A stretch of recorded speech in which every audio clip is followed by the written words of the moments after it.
مساء الخير جميعا. Unmute yourself. السلام عليكم، مساء الخير دكتور عادل. حياك الله. حيا الله الجميع. دكتور رياض, good evening. Good to see you again. So maybe in this nice evening, I would like you, Dr. Adel, to lead the introduction of this ground round by introducing our first speaker, and then I'll go with the second later on. Sure. Good evening, everyone, and thank you for joining us. We're lucky today to have two outstanding speakers in this MENASO grand rounds.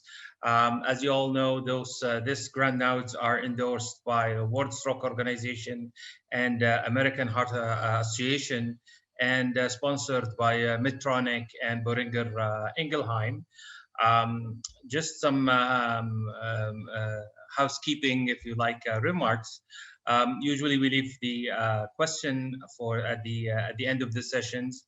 You can type your questions in Q&A section. And before delaying anymore, I'd like to thank my chairman, Dr. Saif A AlZaabi, who's joining us from Oman. He is a Canadian and American board-certified interventional radiologist and fellow of the Royal College Physicians and Surgeons in Canada, and he's the chief of clinical program integration, director of international collaboration office, HealthConnect in Oman. So welcome, Dr. Saif. Myself, I'm Adel Alhazzani, a stroke neurologist and associate professor of neurology in King Saud University. Our first speaker joining us from US is Professor Pooja Khatri. She is a neurologist, well known in the stroke world, and a professor of neurology and rehabilitation medicine in University of Cincinnati. Has been a principal investigator in many of the recent trials. Her interest is in acute stroke, stroke in young, and reperfusion therapy. Professor Pooja Khatri obtained her bachelor degree in biological medicine from Stanford. She did her MD degree in Chicago. Then she moved to the East Coast to Pennsylvania, where she did the neurology there. Then came back to Cincinnati, where she did her training in stroke. Subsequently, she had a master in epidemiology from Harvard, and she received many recognition and awards. Without any further ado, we'll have Dr. Pooja Khatri, if she's ready, to talk about the microbleeds and acute ischemic stroke management. Pooja, the mic and the floor is yours. Hi, everyone. Thank you for having me at the MENASO Cerebrovascular Grand Rounds. I appreciate the opportunity to speak with all of you today. I'm going to be speaking about microbleeds and acute ischemic stroke management. These are my industry disclosures. None are really relevant for this talk.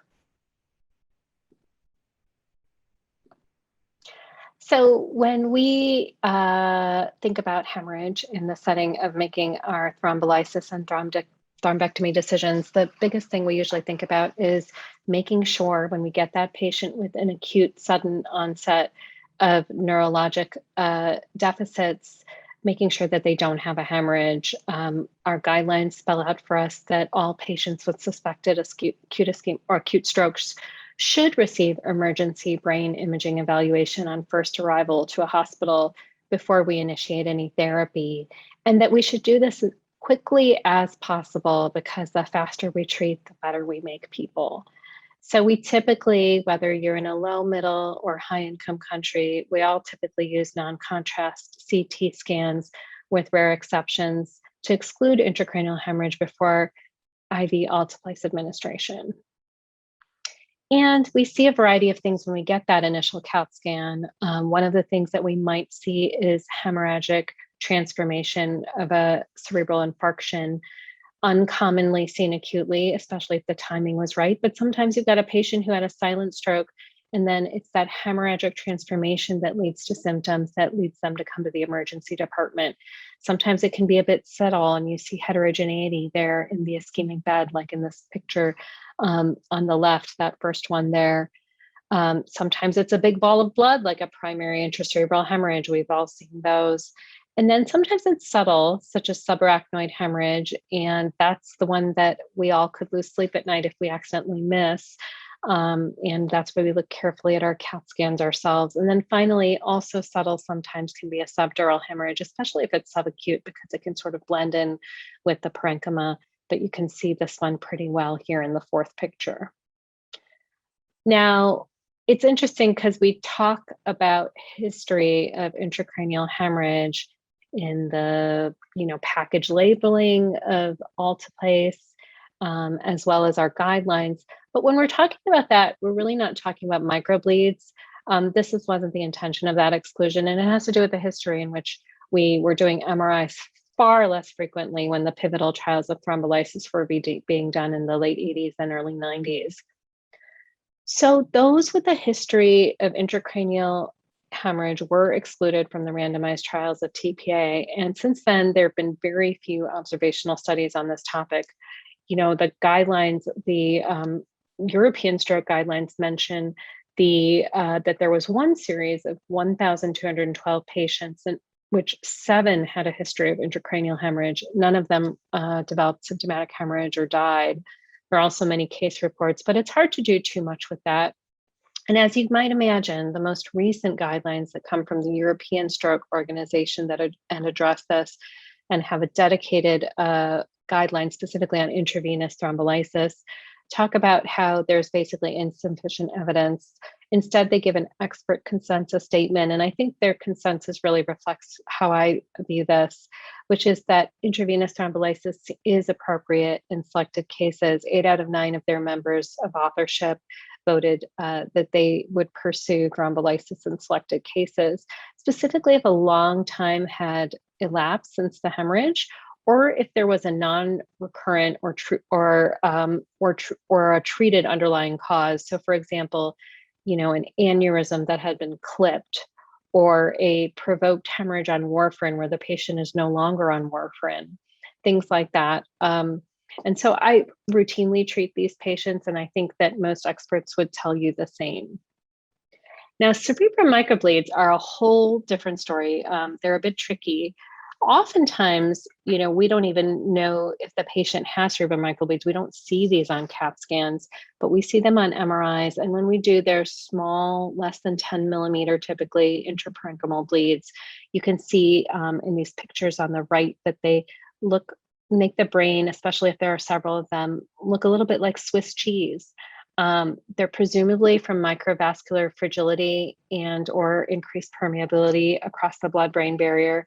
And the most common scenarios by far, as you all know, is we see them predominantly in the deep areas of the brain when there's chronic hypertension, and predominantly in the lobar areas when there's amyloid angiopathy.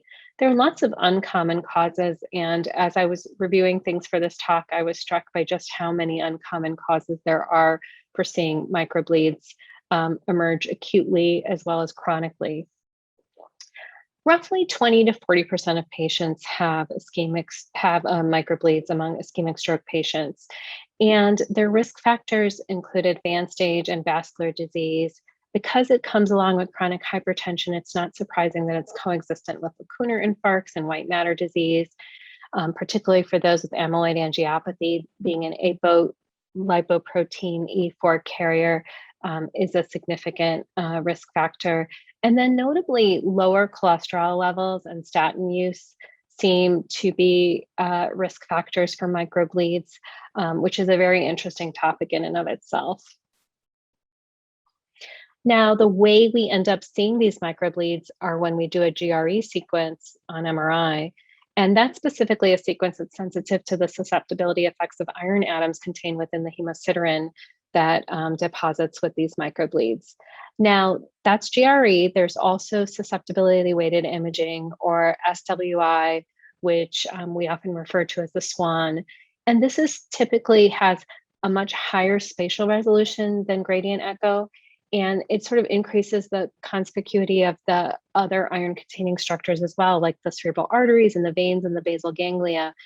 There was concern that maybe, swans were overcalling the number of microbleeds, but at this point, I think there have been a couple good studies suggesting that swan is actually more reliable and sensitive. It can help us sort out more clearly when there's a vessel. And I think this is a great example of how it just kind of looks a little fuzzy, that microbleed on GRE. And we might not have called it in that picture A, but then in picture B, it stands out much more distinctly. So we kind of think the real answer is the swan. But the reality is that the far majority of studies to date that have examined the risk of microbleeds and bleeding in the context of TPA and endovascular therapy and studied it more generally have done it in the context of GRE. So do keep that in mind. It does make things a little trickier and messier with our literature. Now, what about thrombolysis and history of microbleeds? So alteplase and microbleeds. Like I said, pivotal randomized trials lack microbleed data. Only observational studies have existed to date to address this. And there are a lot of really nice, thoughtful studies. Some of them do suggest to us that having microbleeds increases your risk for alteplase. I would say that's where the majority of the studies go, particularly if they have a big enough sample size, but some do not. And I think that the best summary of these data, and I should note that those studies that I listed are all detailed in the appendix of the American Heart Association, American Stroke Association guideline for acute ischemic stroke. I'm specifically referring to the 2019 update that was published in December.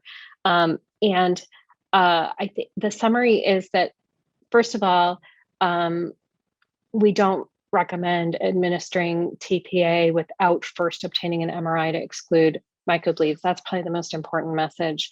The far majority are not even going to have microbleeds, and to the degree that they do, as I'll show you, the data are not clear-cut about how to handle that anyways. So the punchline of all those studies that I just showed you on the previous screen, which are well summarized here, are that the risk of symptomatic hemorrhage in patients with greater than 10 cerebral microbleeds is consistently reported as significantly greater than those with no cerebral microbleeds. So in other words, 30 to 40% versus 1 to 4%. So it is quite a notable difference. However, these data are based on less than 50 patients constituting 2% of these series. So very limited data, wide confidence intervals, but you tend to believe that clearly there's an increased risk. The issue though is that there's been no randomized study of this. And so because there's a higher risk of symptomatic hemorrhage doesn't necessarily mean that the patient isn't going to be better off with treatment with alteplase as opposed to not being treated. Quite comparably, one might think to, for example, having aspirin or aspirin and clopidogrel on board, where we believe that the treatment effect probably stays intact, but clearly there's an increased risk of symptomatic hemorrhage, small but real increased risk of symptomatic hemorrhage. So at this point, there's no determination based on the data that we have on the effect of baseline cerebral microbleeds on treatment effect of alteplase when we have that data. Now, it's really interesting because a year later, our European colleagues published the European Stroke Organization's guidelines on intravenous thrombolysis. This was dedicated just to thrombolysis, as I was mentioning. So it hit some questions in more detail. And one of the PICO questions they asked is, in patients with acute ischemic stroke who are within 4.5 hours of duration and have microbleeds, does thrombolysis with alteplase link to better functional outcome than no thrombolysis? Well, not surprisingly, they did say that if there is a cerebral microbleed burden that's unknown or known to be low, we suggest intravenous thrombolysis. Interestingly, unlike the previous guidelines I just mentioned, they did conclude that for patients with acute ischemic stroke within 4.5 hours who had microbleed burdens reported to be high, greater than 10, for example, they suggested no intravenous thrombolysis. The quality of evidence they report was low and the recommendation strength was weak. And I think it goes to show that it's a tricky area to land on. They did have one more study than the prior guidelines from a year ago, and I think it's a really important study worth talking about briefly. This was led by Schlemm and colleagues and published in Stroke in January 2020. It was a very thoughtfully, carefully done study, and I recommend reading it if this is something you'd like to dig into. What they did is they extracted the parameters or the assumptions of rates of outcomes using a recently published meta-analyses, two of which were on my first screen. And they looked at 3-month modified Rankins and estimated 3-month modified Rankins, I should say, for different groups of patients with ischemic stroke. They were defined by their microbleed status, whether they had greater than 10, less than equal to 10, or an average number. And the average, I don't recall specifically, but I want to say it's 1 to 2. The occurrence of symptomatic intracranial hemorrhage, yes, no versus at risk. And then the treatment status, intravenous thrombolysis versus no intravenous thrombolysis.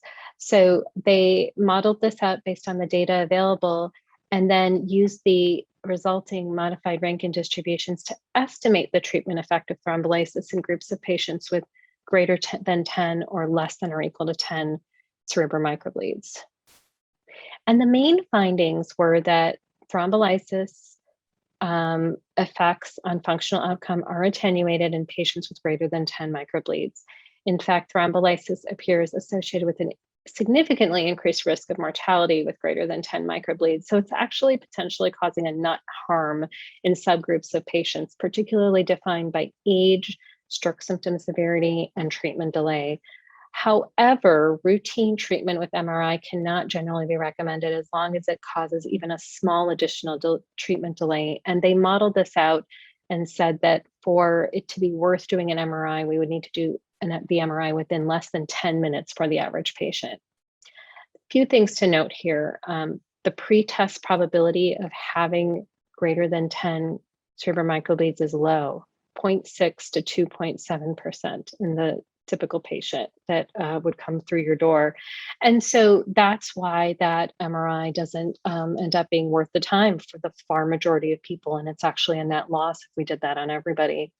Now, MRI to quantify a cerebral microbleed burden would be justified only if the delay was less than 10 minutes for most patients, as I said. You can imagine at some point that maybe we would have faster MRI sequences and technology that allows us to do that. But they also mention and talk a little bit about how there are clearly subgroups that, based on their modeling, with advanced age combined with either dementia, small vessel disease, spontaneous hemorrhage, these patients that might actually be appropriate to get that delay and do that MRI, and even if that MRI takes more than 10 minutes. And so they leave this question out there of the patient who's 90 years old with dementia, who might be appropriate to again get that MRI for. However, this was a study based on modeling and many assumptions. And so it certainly informs our thinking, but it as we deal with our patients in an individualized manner, but certainly more studies are needed. Now, based on that, the European Stroke Organization actually expanded on the expert consensus and the expert consensus section to say that for patients with acute ischemic stroke within 4.5 hours, 9 out of the 9 members did suggest against systematic screening with MRI to assess microbleed burden before making a treatment decision with thrombolysis. Not surprising there. So what about thrombectomy and history of microbleeds? Well, I think it's helpful to look at this study, which really suggests a little bit of a different thought process for how microbleeds might be playing into our recanalization therapies. This was a prospective study out of Korea. They enrolled consecutive patients, 1,532, into a registry, and these patients were treated with either thrombolysis or thrombectomy. Among these patients, 595 fell into what they called the recanalization subgroup. So if they got endovascular therapy, they had at least TICI 2B3 recanalization In other words, more than 50% of the vascular distribution of the tree of that occlusion was reperfused. Or they did, if the patient was given intravenous thrombolysis, they did a 24-hour CTA to determine if the vessel that was occluded was now patent. And therefore, again, that patient would be in the recanalization subgroup. They found a significant interaction between microbleed presence and recanalization in predicting functional outcomes. So in patients in the recanalization group, the presence of microbleeds, especially a high microbleed burden of 5 or more microbleeds and a low bar location, were associated with less favorable outcome at 3 months and more symptomatic intracranial hemorrhage. So interestingly, in the group without recanalization, the association did not reach statistical significance. So it seemed to suggest, lead to the hypothesis that really where microbleeds can cause problems is when you actually open up that blood vessel. So, and ideally we hope to do that. We do that more often with endovascular therapy than we do with IV thrombolysis. So one might be more concerned in that case that we are leading to more harm. But the question is, are we leading to even more good to counteract that harm? And that's not so clear again from the study, not a randomized study. And I think the authors put it well when they say that our results do not imply that patients with microbleeds should not be treated with thrombolysis or thrombectomy for recanalization, as patients with recanalization show a prognosis that is similar and not worse than those without recanalization. So they saw no obvious signal of harm. You can see on the right here, this is the modified Rankin distribution at the top for all patients. At the very top bar shows you absent microbleeds. The second bar shows you present microbleeds. And you can see that the outcomes are comparable here for all patients.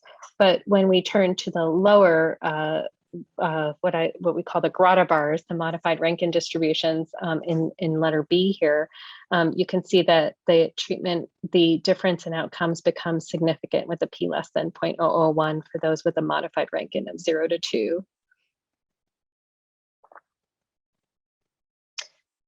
So the data on endovascular therapy and microbleeds are very limited.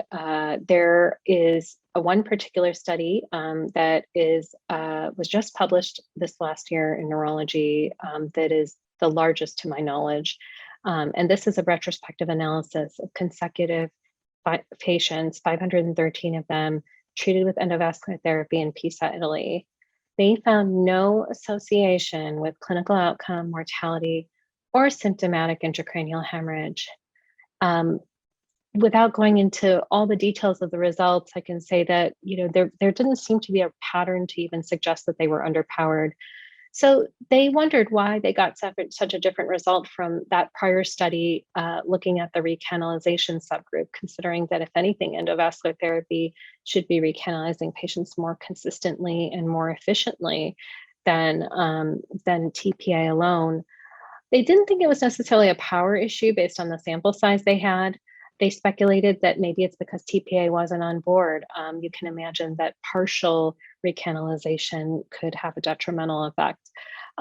Also, the question comes about ethnic differences. We have certainly seen in Asian, especially Southeast Asian populations and Far East Asian populations, that they may be more prone to hemorrhage. And then finally, the Korean cohort did seem to generally have a higher microbleed burden. So it may be a sampling difference in the cohorts that they were analyzing. So my take-home message is significant microbleed burden is uncommon. So we shouldn't waste our time looking for it with an MRI in a typical patient. If a significant microbleed status is known, such that they have greater than 10 microbleeds, perhaps because they've had an MRI in the past, we need to weigh the risks and benefits. And we have a low level of evidence and a weak recommendation against thrombolysis based on modeling data, which certainly at this point are the best data that we have. And I think we have to consider the whole circumstance when we consider these patients and the individual and their preferences, I should add. Now for endovascular therapy, we typically recommend treating these patients regardless of any known microbleed burden. They may not do well regardless. They certainly have worse outcomes if they have microbleeds, strokes in general, but there's no evidence of harm from endovascular therapy to date based on the limited data that we have out there.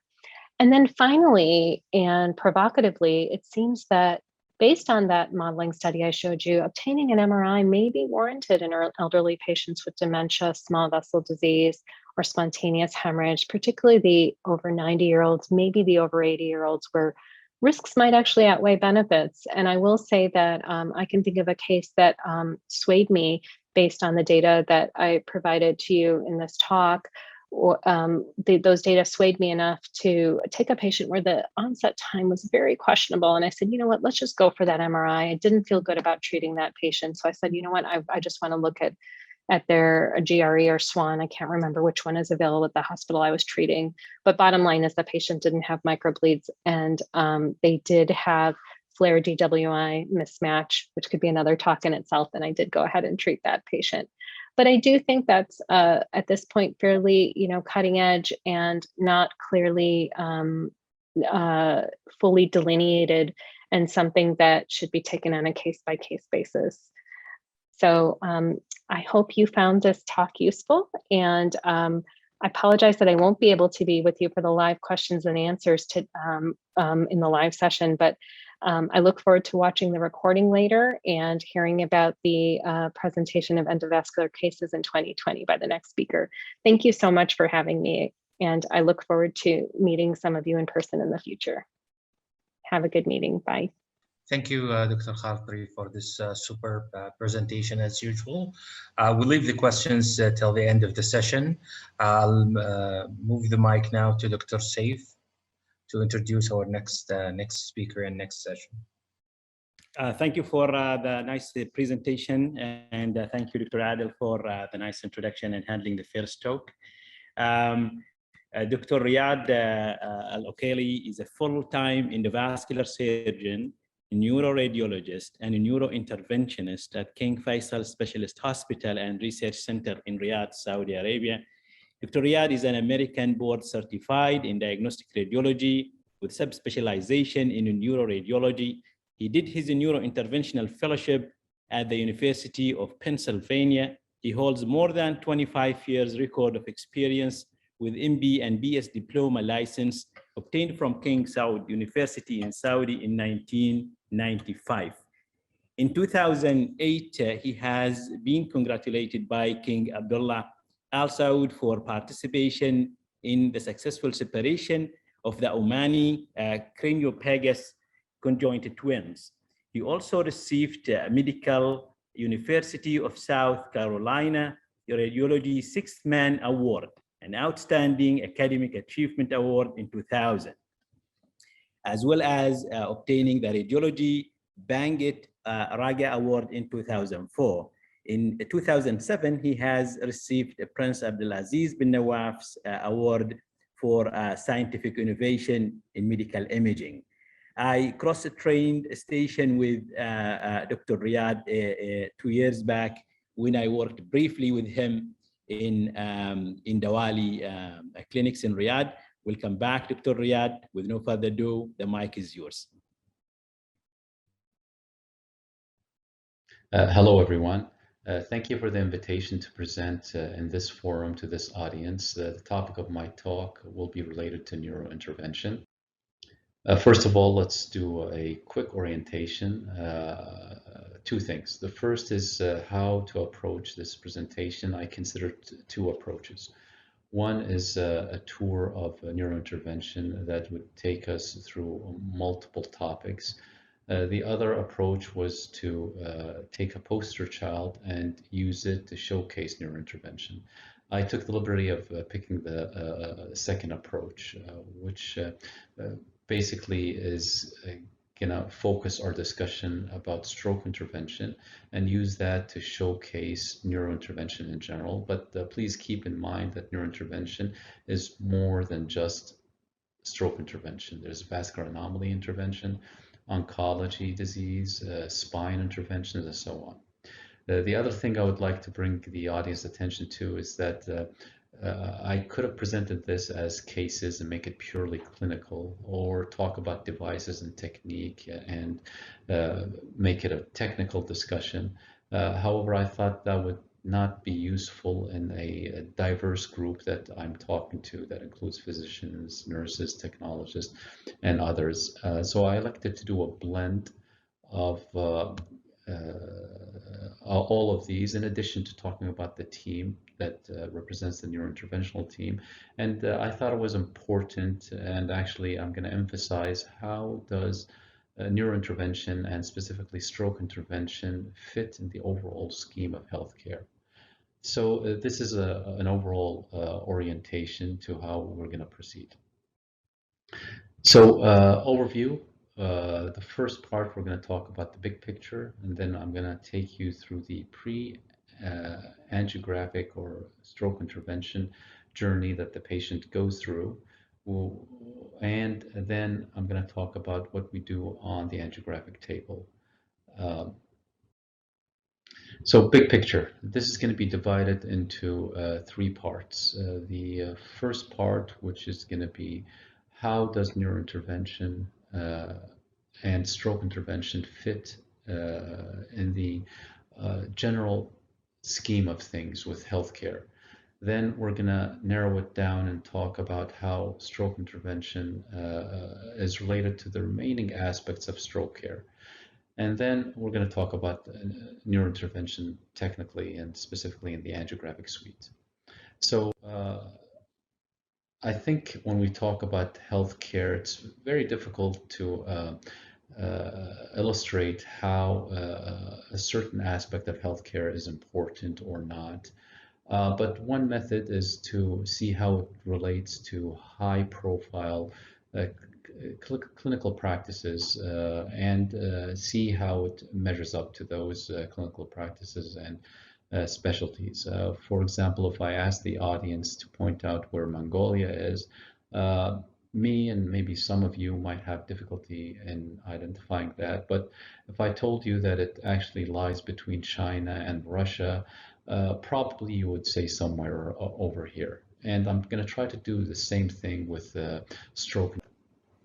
To illustrate this point, let me invite the audience to a short thought experiment. So let's take 2 investment opportunities. Let's stay away from medicine. And the first investment opportunity goes like this.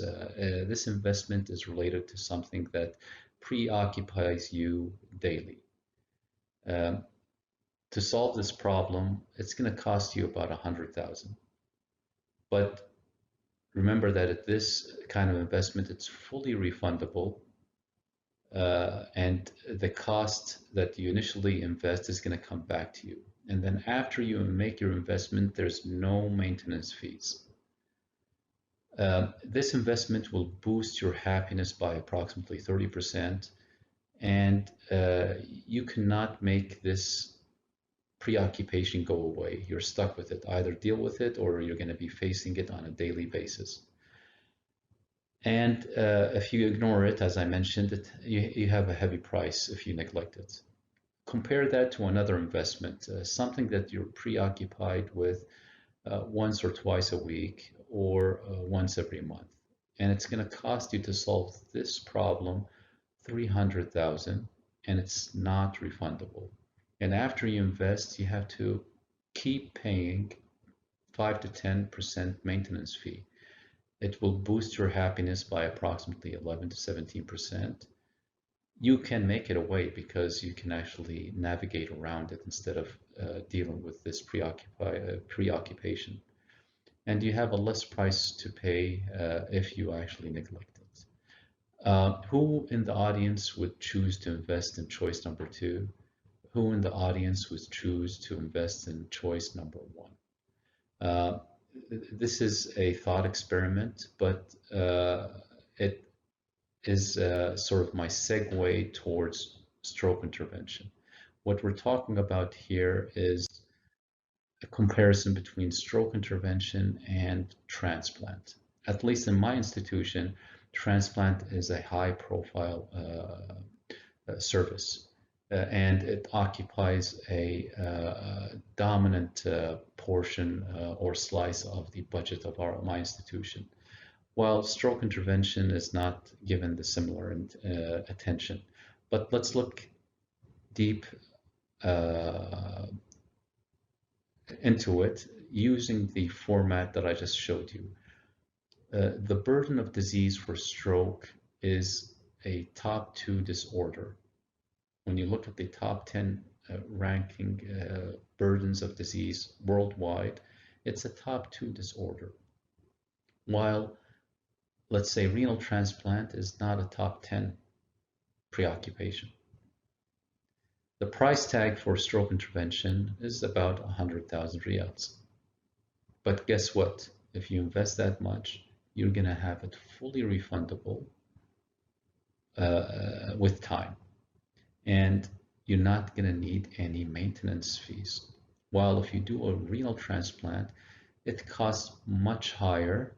You're not going to get a refund, and you're going to have to pay annually about 5 to 10% of your initial investment to maintain it. These are what the numbers tell us. If you look at the quality of life after stroke intervention, you give the patients and society a boost of 30% in the quality of life, compared to a boost of 11 to 17% when you perform a renal transplant. Again, neurointervention is being given peanuts relative to the showering of money that is being dedicated to the transplant service. And I think the decision here is not based on numbers, it's based on something that is probably non-economic.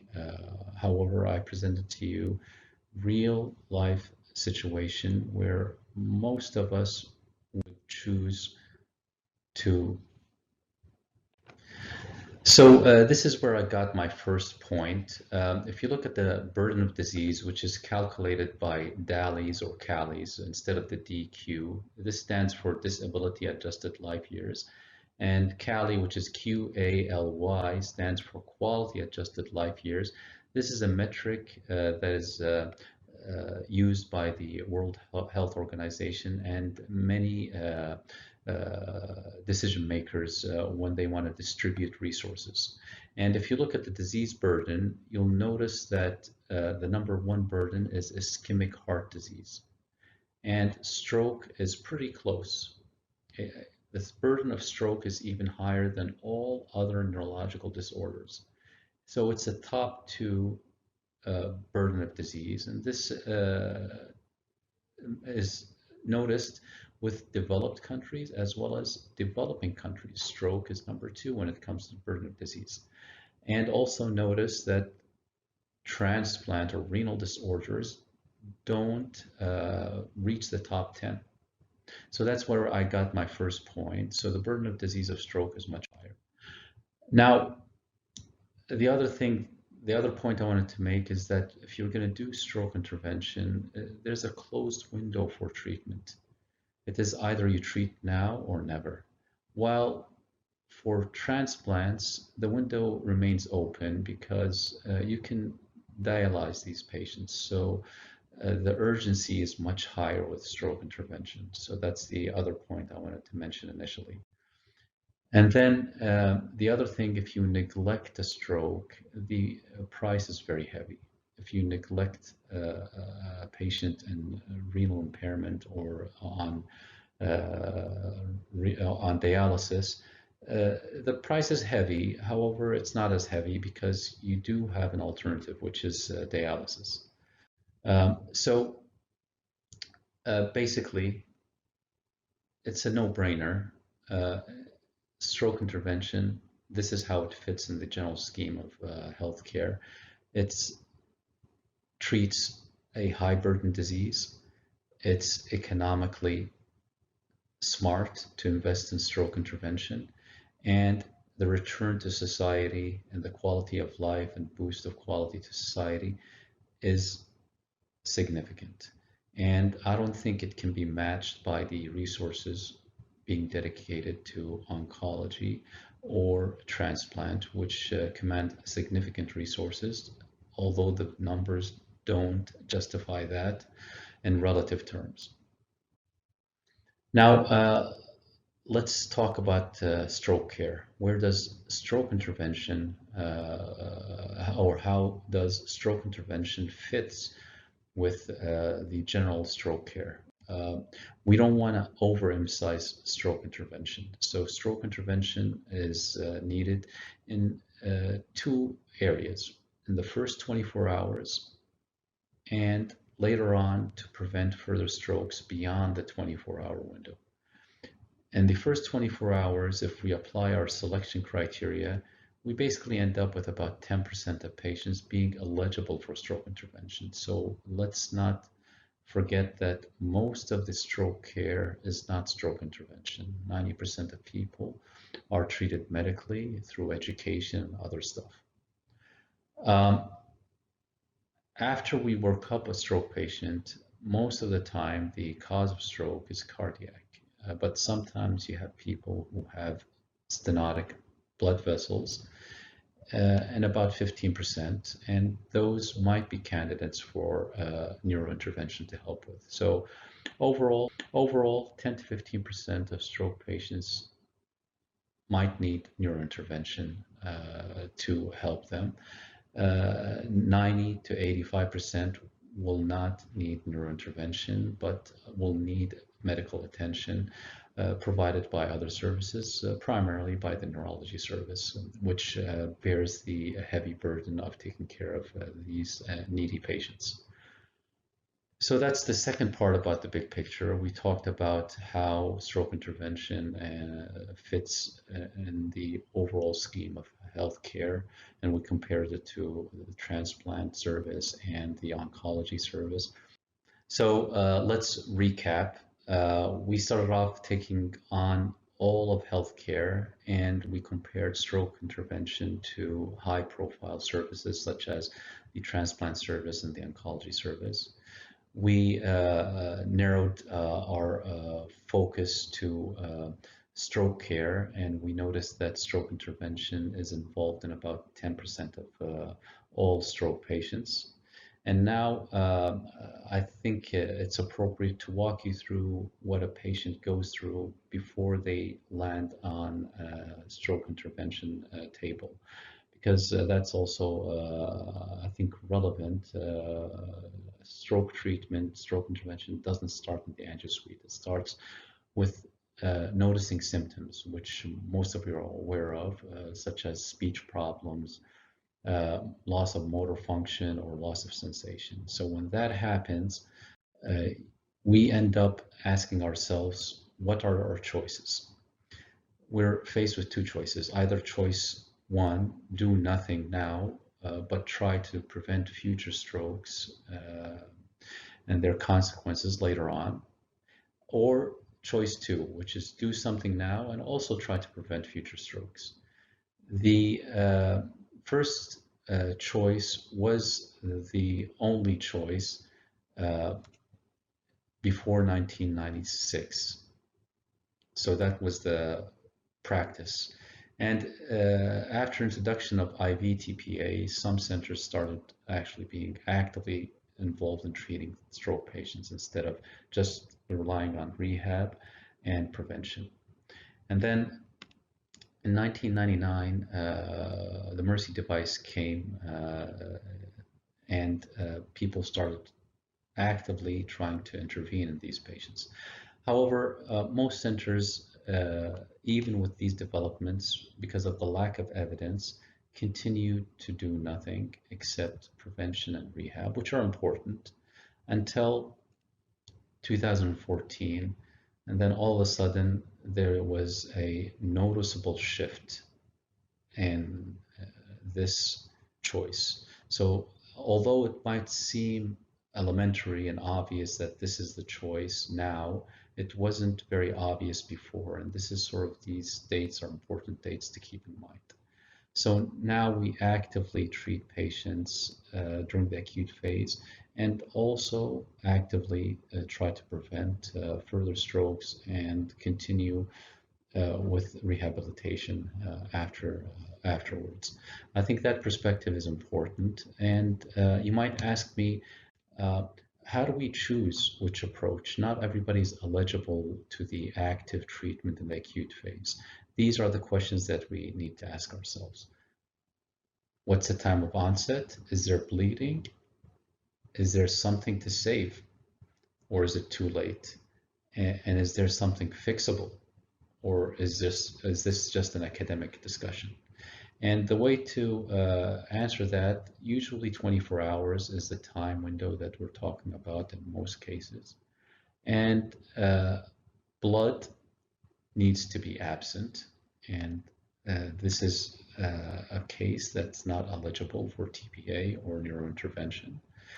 And the brain needs to look decent. This is a patient with an established stroke, so this is an exclusion. This patient's not a candidate for stroke intervention or TPA. And the last criteria is that we need to have something fixable.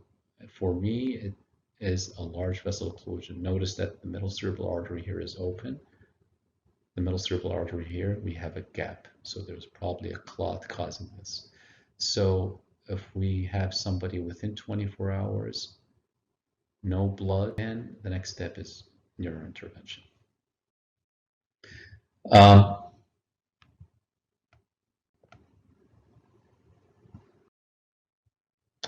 Okay, so we selected a patient, and now we're in the angio suite. So what to do? What we basically do is plumbing, more or less, and we try to open up a vessel. That's basically what we try to do. And we have at our disposal a lot of devices and material.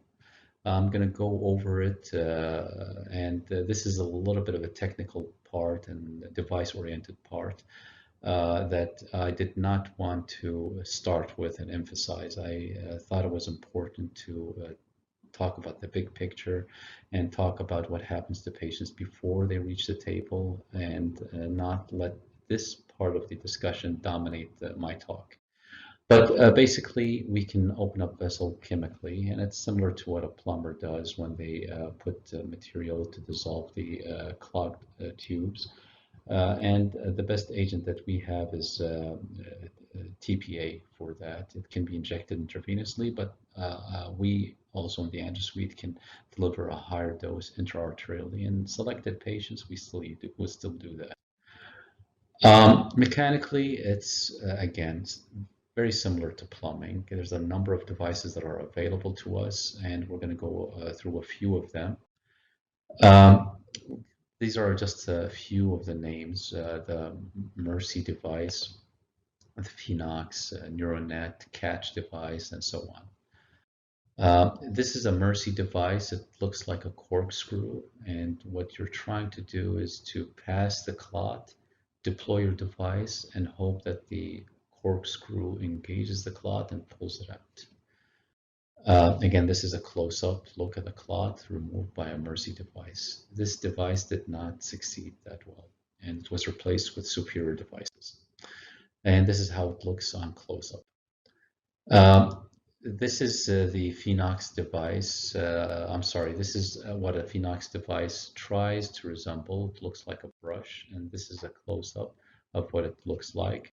And what you're trying to do is to catch and remove the clot with a device that resembles a brush. The Catch device resembles a net.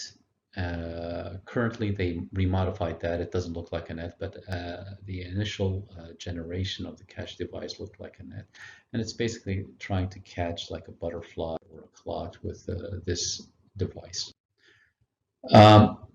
There are other devices like the Alligator and In-Time Retriever, and they try to snare the clot and remove it. These are gooseneck devices, and you can imagine them collapsed inside the tube, but if you push them outside the tube, they take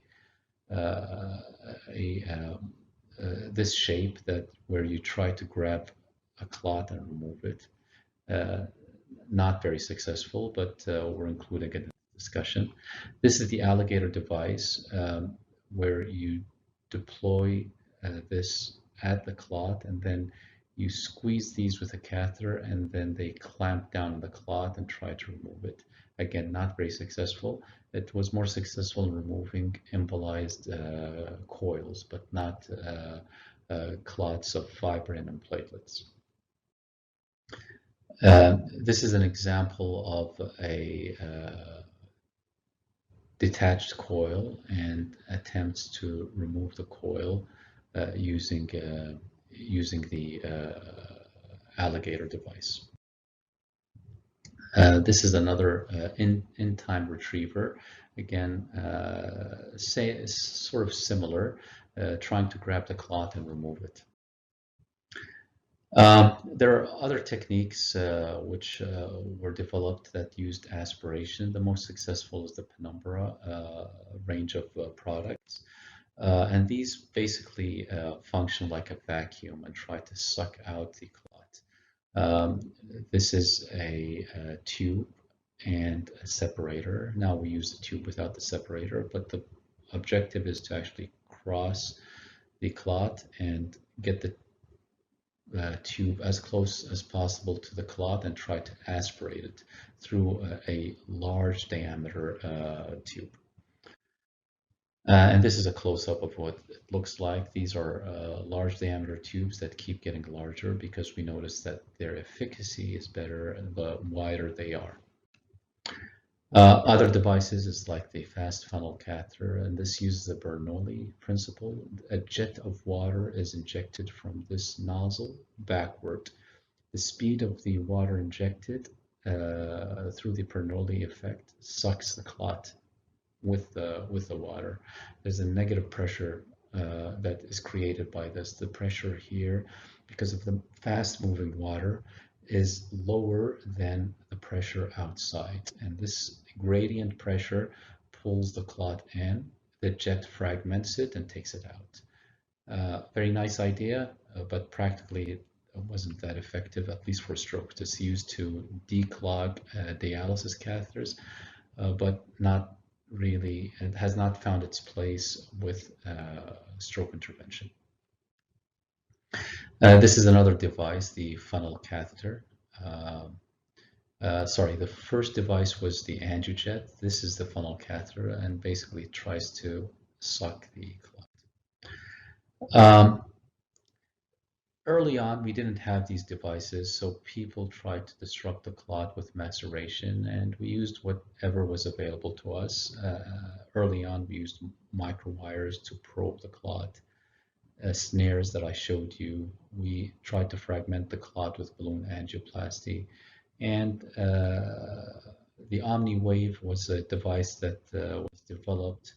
This is a balloon, and you can use balloon to fragment and open up vessels, as you can see in this illustration. But the Omniwave is a wire that vibrates at ultrasound frequency, and it's used to fragment the clot. In principle, very attractive. In practice, it didn't really find a place in current practice. So it looks very crowded, and you have a lot of devices. Some of them are shown here. Some of them I mentioned in the prior slides. And what happened to all these devices? Most of them didn't make it through. The two front leaders in the race were the stent retrievers, which are basically stents, but you can pull them out, and the aspiration catheters. Most people use one or the other, or a combination of the two. So these are the two devices that succeeded in actually separating out from the crowded device market. Of course, like anything else, when you have a certain device, you're tempted to actually combine them together. So Mercy device was developed in 2004, and later on the aspiration was developed in 2009. Stent retrievers came into the scene in 2012, and then people were tempted to combine them, stent retriever with aspiration. Then you need to consider the cost. So people went back to using only one technique, like the ADAPT technique, to try to cut the cost. But you need to tailor it. There are pros and cons of combining these techniques together. This is what you want to achieve. You want your device to remove what was blocking the vessel. Like fishers or hunters, you take these trophy shots, and this is our personal best. This is the 7-centimeter long clot that we removed approximately 4 to 5 months ago. So this is our trophy clot.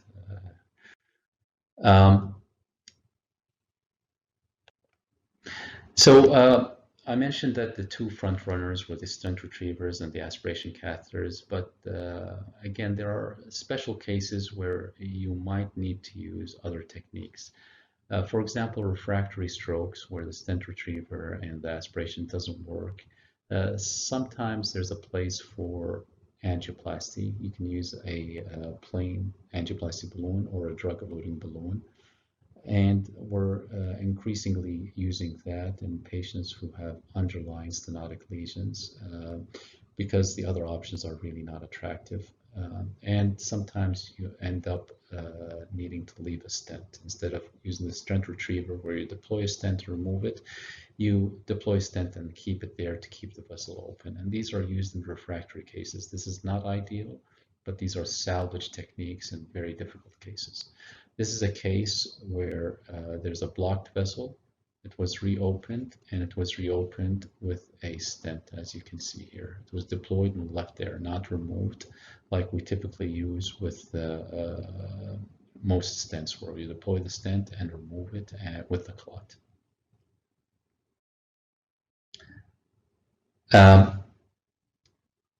Because of the tremendous success of thrombectomy,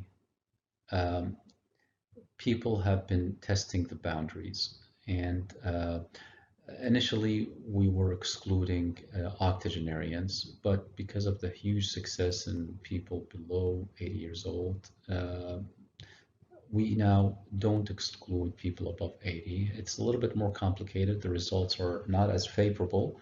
However, we still think that the benefit carries over even beyond 80 years old in selected cases. These are difficult cases, so you might do novel or advanced techniques to get the job done, such as puncturing the carotid directly. Another special case is people beyond the 24 hours. And again, because of the tremendous success within 24 hours, in selected cases, we might consider intervening even beyond the 24-hour window, especially for the posterior circulation. Again, I'm continuing the same theme. All the data are for patients above 18, but I don't see a reason why we can't push the boundaries downward age-wise. And we actually just did our first pediatric patients about a month ago, and we were happy with the results. If you look at the literature, I think the youngest patient that had neurointervention for a stroke was 18 months old. Another special case, if the arteries in the groin are blocked, you can access the vascular tree through other pathways. One upcoming trend is actually using the radial artery, which you can use for intervention, including stroke intervention. This concludes my talk. Thank you very much, and I appreciate the opportunity to talk in this forum to this diverse audience. Bye-bye.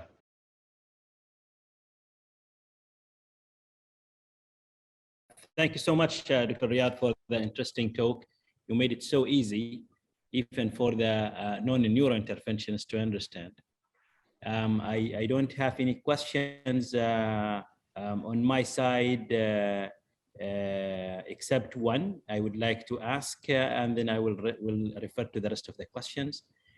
Do you have any hyperbaric oxygen in the King Faisal Specialist Hospital? And if that's the case, do you use it around your cases? I'm sorry, the voice broke up, so I missed the question. The question is, do we have what? Hyperbaric oxygen. Well, it's available. Because I know some. It's available, but we don't use it. There are a few cases where it's been used for chronic ischemia, especially post-surgical or post-embolization. But for acute stroke patients, we haven't used it. I know the Japanese actually do use it in some of their centers. So maybe I'll open the floor to the questions, and maybe Dr. Adel could probably look into those and see if there's any question that you could forward. Thank you very much, Riyadh, for wonderful journey. Let me take the advantage of being a co-chairman, and I would like to take your opinion on this. Clearly, stroke is a big burden. The numbers in favor of strokes, interventions are more successful in numbers even than the cardiac. But things are not evolving in terms of healthcare as much as we want. Why is that? I mean, you brought the discussions comparing that to transplants or even to our colleagues in cardiology. What's your thought on that? And I know this is a tricky question, but I want to hear your opinion on this. My opinion, it's a no-brainer. I think how things evolved were probably not based on actual economic and quality of life decisions, and probably the engines behind how things are currently running was probably dictated by how energetic the people were pushing for it and how they can sell certain things. But if we take the emotions out and just do pure analysis, it's a slam dunk. There's no question that stroke intervention is one of the most impactful medical interventions you can do in any tertiary center. And I think very few things can compare to it. Maybe trauma, maybe CPR, I don't know, but it's very difficult to beat the impact that it has. I try to present it in a way that is relatable to most people, which is when you make a decision about investment, what are the things that you look for? And for me, something that you invest in and you don't need to maintain and the impact is tremendous, is a no-brainer. And I think it's just we need to carry this message through and wait for culture. Changing cultures take time. So let me just compare it to something that sociologists do. It's not related to medicine, but to change mindsets and change attitudes, sometimes it takes 2 generations. That's what people have found when you want to educate the whole society. And maybe that's what we're facing to actually get people energized. We might need to be just stubborn, repeat the message, and don't expect immediate results, and don't be frustrated and persuaded not to keep telling this message. That's what I have. Advocacy. Dr. Saif, your thoughts on this?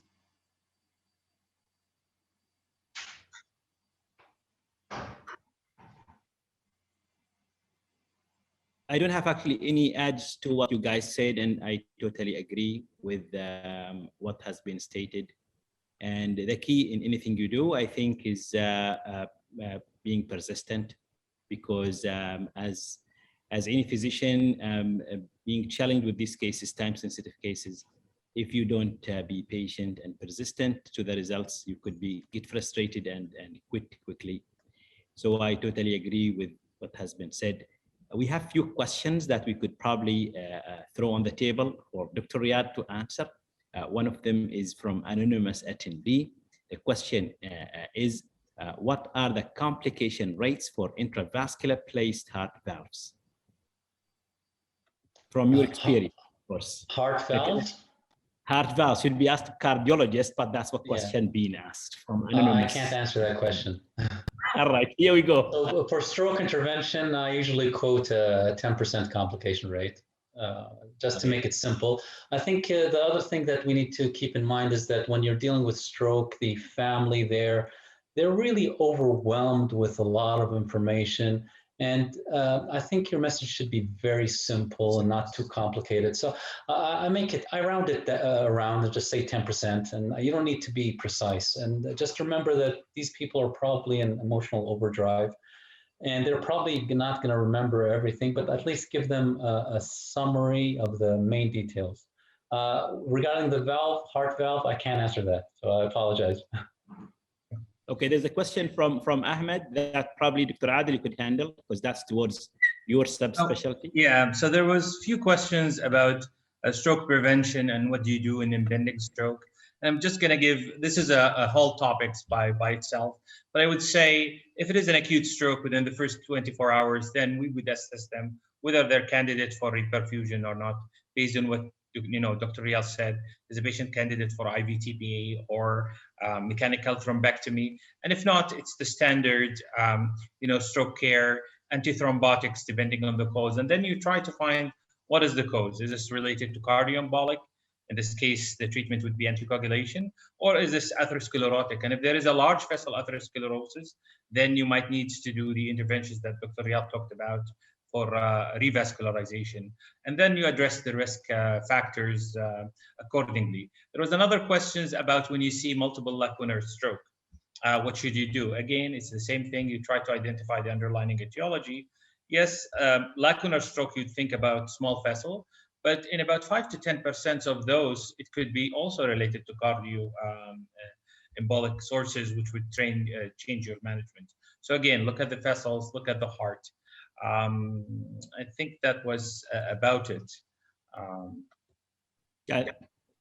There's additional question. Actually, there's additional question from anonymous attendee.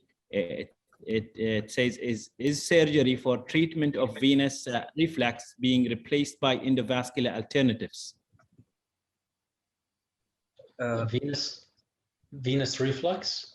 Yeah, this is what it says. Is surgery for treatment of venous reflux being replaced by endovascular alternatives? So I'm not sure what's the question about. I have a couple. The venous reflux that I'm familiar with is actually for the varicose veins in the legs, and endovascular treatment is actually gaining a lot of ground there. And related to neuro, I'm not aware of venous reflux being a significant problem. But let me rephrase the question, something related to the talk. Is there surgery for acute stroke?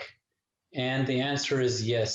Some cowboys actually do craniotomies and remove the clot surgically. And I've seen a few examples of that, but this is not standard of care. So in some centers, a neurosurgeon is willing to actually open a vessel and remove a clot. But that's not standard of care. Yeah. If you allow me to add to that, is the craniotomy for malignant MCA, which is an effective life-saving intervention, and people younger than 60 years old, it can also improve the outcome. So this is, again, a different topic. Dr. Cheif, I think, was there any other questions that we did not address? Yeah, I could see there's a question on the recommendation on the pre-procedural anticoagulation protocol in cases of PCI, of course. So what's your protocol, Dr. Riyadh, for the cases you do? The anticoagulation protocol. What do you mean, for acute stroke? Or yeah. It seems the question goes, for patients going acute PCI, probably for acute, of course, stroke, yeah. Well, I think it might be miswritten. My understanding is they're talking about pre-procedural, is there any anticoagulation needed? We try to avoid heparin for acute stroke intervention. If we expand the discussion beyond stroke, if we're treating AVMs, non-bleeding AVMs, I often give heparin, maybe a little bit subtherapeutic. If I'm treating aneurysms with a stent, then you have dual antiplatelets, and I also intraprocedurally have them fully anticoagulated. Special cases, dural fistulas, when you actually have significantly reduced the flow in the fistula and you have stagnation in the venous side, it might be wise. Again, there's no universal opinion about this, but in my practice, when there's stagnation in the venous side, I often anticoagulate them for a few days, at least 2 days, just to prevent excessive thrombosis. So those are the sort of my practice when it comes to anticoagulation. Stenting, carotid stenting, I only anticoagulate during the procedure, but they're covered with dual antiplatelets before the procedure and carry that afterwards.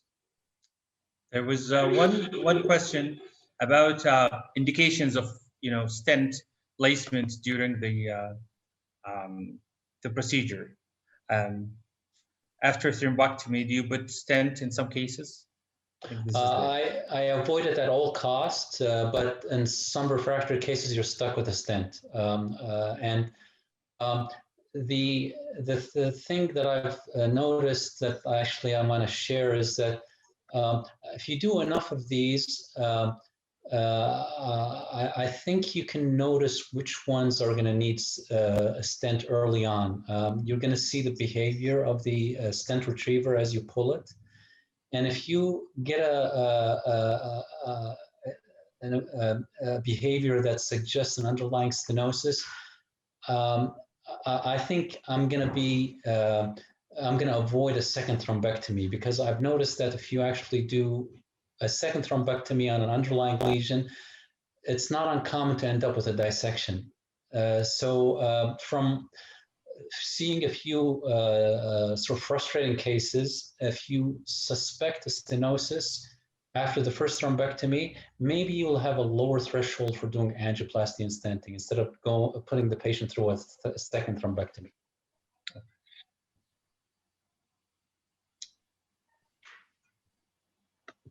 I get a question for you as well, Dr. Riyadh. Have you done cases through transcarotid approach, direct puncture of the carotid? Not for acute stroke. I've done them for AVMs, and I've done them for aneurysms, but not for acute stroke, fortunately. But the scenario where you need to actually puncture the carotid during acute stroke is probably when you cannot navigate the aortic arch. So it shouldn't be your first line. In my opinion, your first line is either going to be the groin, and in some centers, the radial seems like a decent first line if you have enough experience. The carotid shouldn't be your first line, but it could be an option if you actually fail to go through the arch, which is very uncommon, but just keep it in mind, it's an option. There was one question, will the hand move? How effective is the thrombectomy, and will the patients be independent? And how to prevent brain magnetization? On-table improvement, whether it's hand movement or talking, is a very encouraging sign. It's actually a very excellent sign.